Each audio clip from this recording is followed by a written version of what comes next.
অবশেষে সেঞ্চুরি দেখা পেলেন সুনীল নারায়ণ। রাজস্থান রয়্যালসের বিরুদ্ধে ৪৯ বলে তিনি ১০০ রান করলেন। ১০৯ রান করে থামল তার ইনিংস। নারায়ণ এদিন শুরু থেকে বিধ্বংসী মেজাজে ব্যাটিং করতে দেখা যায়। আইপিএলে নারায়ণের প্রথম শতরান এবং সর্বোচ্চ স্কোর। ১৬তম ওভারে যুবেন্দ্র চাহালকে ৪ মেরে শতরান করলেন তিনি। গ্যালারি থেকে তা দেখে লাফিয়ে উঠলেন শাহরুখ খান।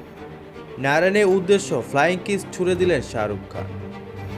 ব্রেন্ডন ম্যাককালাম এবং ভেঙ্কটেশ আয়ারের পর কেকেআরের তৃতীয় ক্রিকেটার হিসেবে শতরান করলেন নারায়ণ।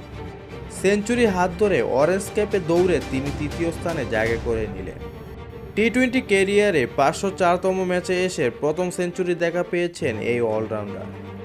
রাজস্থানের বিপক্ষে খেলেছেন ৫৬ বলে ১৩টি ৪ ও ৬টি ছক্কা ১০৯ রানের ইনিংস। ২৯ বলে 50 করা নারায়ণের প্রথম সেঞ্চুরি করেন ৪৯ বলে।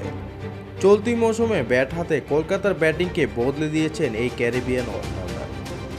এবার কলকাতার হয়ে সর্বোচ্চ ২৭৬ রান এসেছে এই ওপেনারের কাছ থেকেই।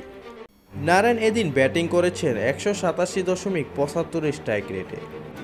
আইপিএলে সব আসর মিলিয়ে কলকাতা ব্যাটসম্যানদের এটি তৃতীয় সেঞ্চুরি। প্রথম সেঞ্চুরিটি করেছিলেন নিউজিল্যান্ডের ব্রেন্ডন ম্যাককালাম।